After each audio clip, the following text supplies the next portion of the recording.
Allison Schrader with Vi, and I am back talking about Holyball 2020. And speaking of Holyball, I have Nola Varilek with me today from CentraCare Hospice. We can take our masks off now before we talk about the rest of our conversation today. Sounds great. Thanks for joining me. I'm happy to be here. Thanks. So hospice has been a benefactor of Holyball for years. It has. Okay, talk to me a little bit about CentraCare Hospice, sort of who you serve, how many people. Just tell me your story. So CentraCare Hospice is actually celebrating 40 years of service here in central Minnesota. Wow. We were the first Medicare certified hospice agency in the state. And we really serve all across the heart of the state. So we are serving people all the way out to the Alexandria area, kind of on the east side over the Princeton area, the North Metro, as well as up into the Long Prairie and Little Falls area too. Okay. And our services include skilled nursing care. We have physical, occupational, and speech therapies that are a part of our program. We have music therapy and massage therapy, hospice aides, and a whole army of volunteers who also help to support our patients. When you say those things to me, it makes me think of light and living and the good part of life, and not what people might think of hospice as sad and dark and just... And that's what we want people to think about. Hospice has really gotten a bad rap, I think, over the years as being something that you only have in the very last days of your life. But what we like to talk to people about is that hospice is really about living. Mm-hmm. So statistically, research even shows that when people are under the care of hospice, they're living longer and they're enjoying life more if they take hospice services a bit earlier on. Wow. So that's what we're all about, is helping to support people enjoy every moment of their life that they possibly can. So what are some of the greatest needs, if you had to give a summary of what hospice needs as far as funds, support? There's so much that hospice needs. We are a not-for-profit hospice agency, just like the rest of our organization is. Mm-hmm. And so the funds that we use Holyball for are vast. So there are at times medications that are covered by insurance that just don't work optimally for every patient. So sometimes we get better pain and symptom control if we can use a medication that maybe isn't covered under the hospice benefit. Got it. And we can help patients and families who just can't afford that by covering those costs for them. We use it to cover specialized equipment and needs that families may not be able to afford that aren't covered, again, under that hospice benefit. One example is we had a child who was under our hospice care, and this child loved nothing more than going to the park and being outdoors. And so hospice funds helped us to purchase a sit-stand stroller that the family couldn't afford. It wasn't covered under the hospice benefit, but once we got that specialized stroller for them, they were able to enjoy those visits to the park again. Just like any other child. Just like any deserves other. In life, right? Yes, exactly. Those little traditions and rituals. We've used it to enhance our services. So let's use music therapy as an example. We have board-certified music therapists who do a fabulous job. Music therapy has been found to reduce anxiety, lower blood pressure, help with pain control. But they wanted to take their services really to the next level for our patients. And so we've been able to buy them additional equipment and supplies that they need. They have helped patients that they're serving write music of their own, record their music. That's pretty remarkable. We have found some of those things have helped to mend bridges in families. Sure. As well as to create that lasting legacy. How powerful. Right? We use Holyball funding for grief support and spiritual care, especially during this time of COVID.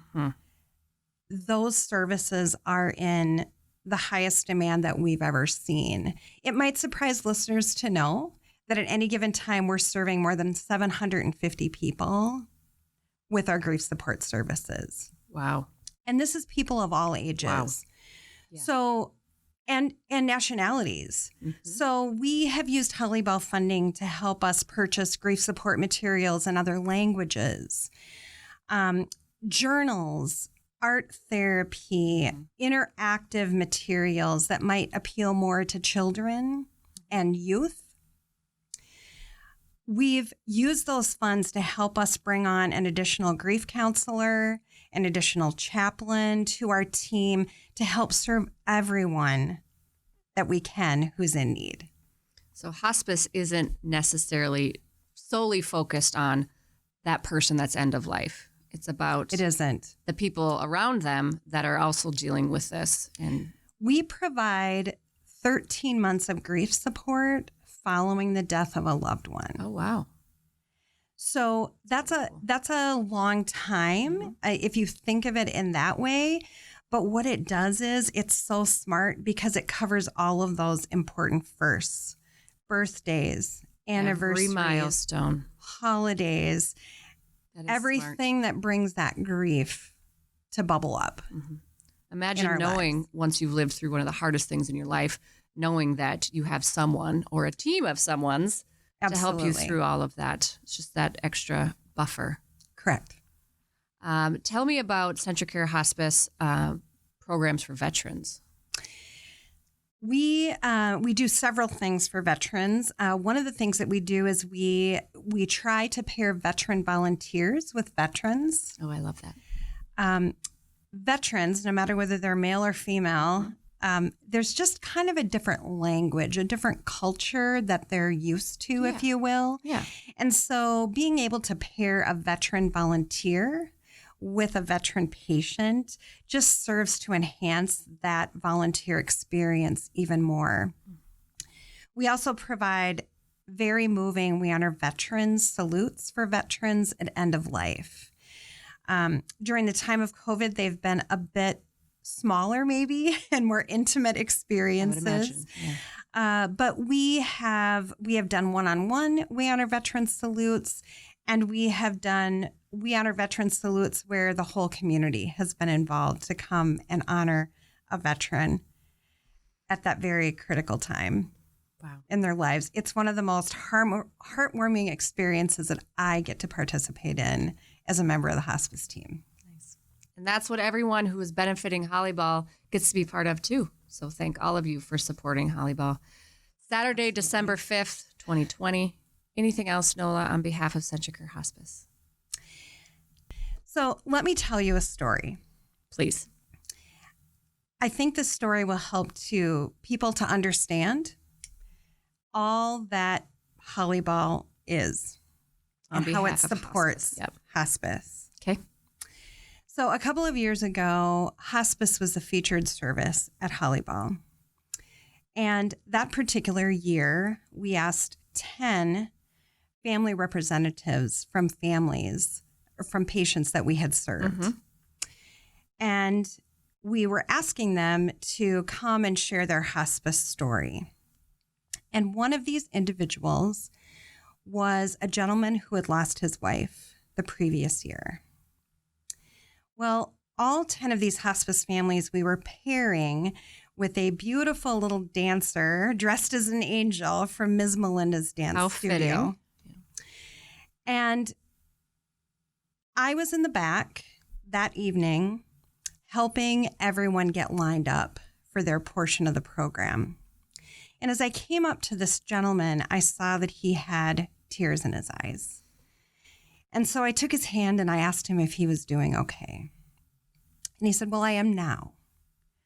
And here's the story he told me. He said, "Nola, I have wanted to do this for a long time to support all that hospice has done for our family and especially for my wife. But in the days and weeks leading up to Holly-Ball, I just didn't know if I could do this for hospice. My grief was becoming overwhelming." He said the morning of Holly-Ball, I almost called you and said, I can't be there. Mm-hmm. But I didn't get that call. And somehow he found his way to the convention center. And as he was being introduced to the little Ms. Melinda dancer that he was going to be walking in with, he learned that the little girl's name was Hazel. And he said, Nola, my mom's name was Hazel. Oh, no. And in that instant, I knew this was exactly where I was meant to be, to support hospice and all that you have done for us. So if anybody is wondering why they should support this cause, I just can't think of a better story, because that's the type of work we can do. We can affect not only patients, but their families as well. Wow. Thank you for sharing. And thank you for supporting Holly Ball on behalf of CentraCare Hospice. It matters.